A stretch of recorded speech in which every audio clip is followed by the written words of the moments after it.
And I said, what I will do is I will tweet 12 questions to the world. And there'll be things like, why is January dangerous? What's the strangest thing you've seen in July? What would you like to burn in November? And then people will reply. And out of the replies, I will pick pretty much at random 12, one for each month, and I'll just write a very short story for each one of those replies that I pick for each one of the months. And then we'll send the stories out and people can illustrate them and we'll link to that and we'll just have fun. I said, so that's my idea, what's your idea? And they said, we're not telling, we like yours. So, I never found out what their idea was. But I got to do mine. And it was enormously fun. A day of madness, followed by 3 days of story writing. I had 4 short stories a day. And by the end, I'd written, and I loved the idea of doing the equivalent of writing in a shop window. There was a writer, there still is, he's still alive, but he doesn't do it much anymore, named Harlan Ellison, who actually used to go and write in bookshop windows because he said it demystified the process if people could see him going. And so that was really my idea. I would demystify the process of writing. And at the end of it, I had 12 very different short stories. And I thought I would read you a couple of them now. And this is the July tale.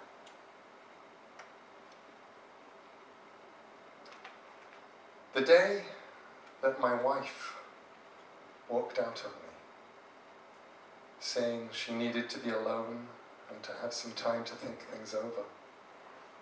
On the 1st of July, when the sun beat down on the lake in the centre of the town, when the corn in the meadows that surrounded my house was knee-high, when the first few rockets and firecrackers were let off by over-enthusiastic children to startle us and to speckle the summer sky, I built an igloo out of books in my backyard.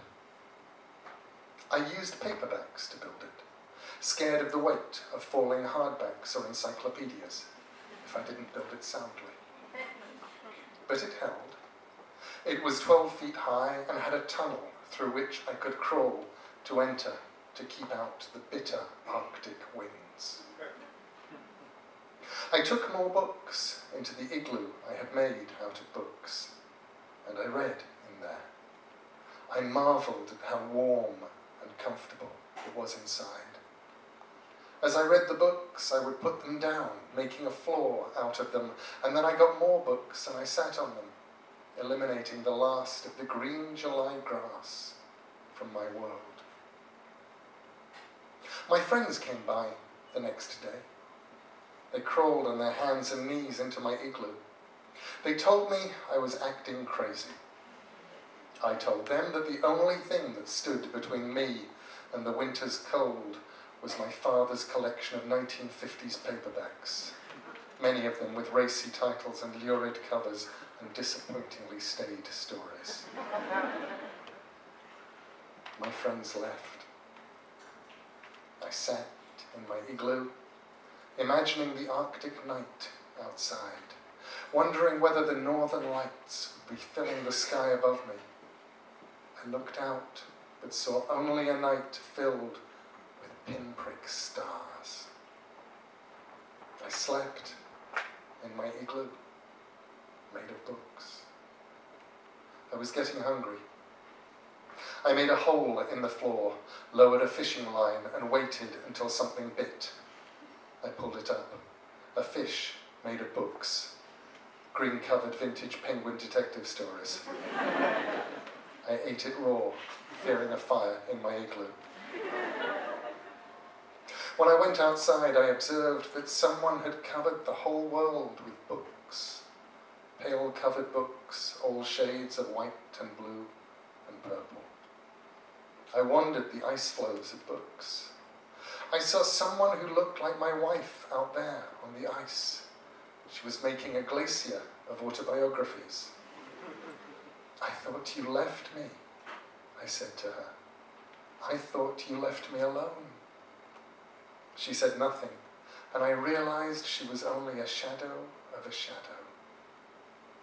It was July, when the sun never sets in the Arctic. But I was getting tired, and I started back towards the igloo. I saw the shadows of the bears before I saw the bears themselves. Huge they were, and pale, made of the pages of fierce books. Poems, ancient and modern, prowled the ice floes in bear shape, filled with words that could wound with their beauty. I could see the paper, and the words winding across them, and I was frightened that the bears could see me. I crept back to my igloo, avoiding the bears. I may have slept in the darkness. And then I crawled out, and I lay on my back on the ice and stared up at the unexpected colours of the shimmering northern lights, and listened to the cracks and snaps of the distant ice as an iceberg of fairy tales carved from a glacier of books on mythology. I do not know when I became aware that there was someone else lying on the ground near to me. I could hear her breathing. "They are very beautiful, aren't they?" she said. "It is Aurora Borealis, the northern lights," I told her. "It's the town's 4th of July fireworks, baby," said my wife. She held my hand and we watched the fireworks together. When the last of the fireworks had vanished in a cloud of golden stars, she said, "I came home." I didn't say anything, but I held her hand very tightly, and I left my igloo made of books, and I went with her back into the house we lived in, basking like a cat in the July heat. I heard distant thunder, and in the night, while we slept, it began to rain, tumbling my igloo of books, washing away the words from the world.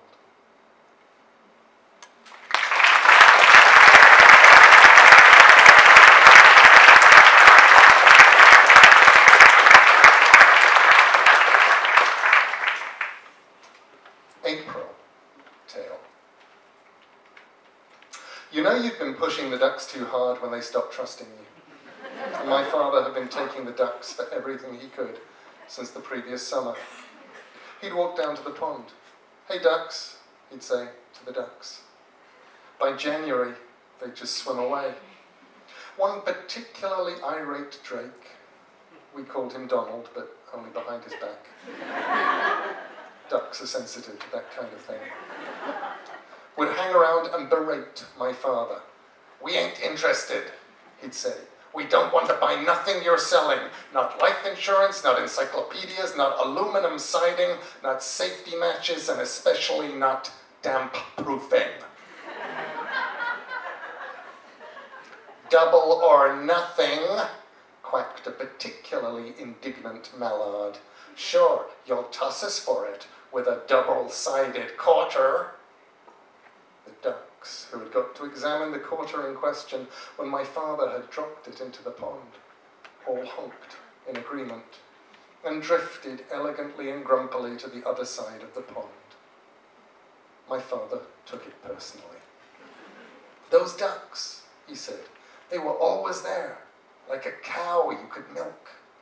They were suckers, the best kind, the kind you could go back to again and again, and I queered the pitch." "You need to make them trust you again," I told him. "Or better still, you could just start being honest. Turn over a new leaf. You have a real job now." He worked at the village inn opposite the duck pond. My father did not turn over a new leaf. He barely even turned over the old leaf. He stole fresh bread from the inn kitchens. He took unfinished bottles of red wine, and he went down to the duck pond to win the ducks' trust. All of March, he entertained them. He fed them. He told them jokes. He did whatever he could to soften them up. It was not until April, when the world was all puddles, and the trees were new and green and the world had shaken off winter, that he brought out a pack of cards. "How about a friendly game?" asked my father. "Not for money." The ducks eyed each other nervously. I don't know," some of them muttered warily. Then one elderly mallard I did not recognize extended a wing graciously. "After so much fresh bread, after so much good wine, we would be churlish to refuse your offer. Perhaps gin rummy or happy families?" "How about poker?" said my father with his poker face on. And the ducks said yes. My father was so happy. He didn't even have to suggest that they start playing for money just to make the game more interesting. The elderly mallard did that. I'd learned a little over the years about dealing off the bottom. I'd watched my father sitting in our room at night practicing over and over. But that old mallard could have taught my father a thing or two. He dealt from the bottom. He dealt from the middle. He knew where every card in that deck was, and it just took a flick of the wing to put them exactly where he wanted them. The ducks took my father for everything. His wallet, his watch, his shoes, his snuff box, and the clothes he stood up in. If the ducks had accepted a boy as a bet, he would have lost me as well. And perhaps in a lot of ways, he did. He walked back to the inn in just his underwear and socks. Ducks don't like socks, they said. It's a duck thing. At least you kept your socks, I told him. That was the April that my father learned not to trust ducks.